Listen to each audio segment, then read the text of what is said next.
আচ্ছা, জীবনে কখনো কোনো মৃত ব্যক্তিকে গোসল করিয়েছেন?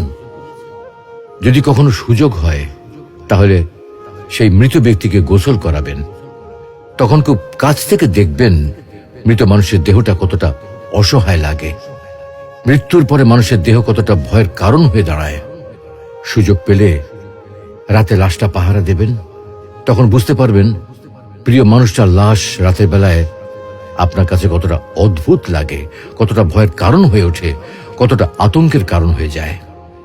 সুযোগ পেলে মৃত ব্যক্তির শরীরে একটু হাত লাগিয়ে কিছুক্ষণ তার স্পর্শ নেবেন। আপনি তখন উপলব্ধির সুযোগ পাবেন এই পৃথিবীতে বিশাল প্রভাব প্রতিপত্তি মৃত্যুর পরে কতটা নির্যাতনের রূপ নেয়। সুযোগ পেলে আপনজনদের লাশ কবরে নামাবেন খুব আগ্রহ নিয়ে। শেষবারের মতো মৃতদেহের মুখটি একবার দেখার চেষ্টা করবেন এবং বারবার উপলব্ধি করার চেষ্টা করবেন এই মৃতদের সাথে অনন্তকালের যাত্রার পথে এটাই আপনার জীবনের শেষ দেখা। সুযোগ পেলে মাঝে মধ্যে কবরস্থানে গিয়ে নীরবে কিছুক্ষণ দাঁড়াবেন। এরপর মনে মনে চিন্তা করবেন জীবনের লাভ ক্ষতির হিসাব। এই মৃত মানুষগুলো এই পৃথিবীতে কি করে গেছেন, কাদের রেখে গেছেন। যাদের রেখে গেছেন তারা কি কখনো এই মৃত মানুষগুলোকে স্মরণ করার জন্য কবরস্থানের আশেপাশে একটি বারের জনকে দেখতে আসে?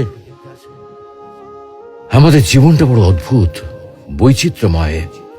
আমরা এর জন্যে, ওর জন্যে, ধন সম্পদের জন্যে, ঐশ্বর্যের জন্যে, বাড়ি গাড়ি টাকা পয়সার জন্যে কত না মায়া দেখাই, আগ্রহ দেখাই, আরো চাই আমাদের।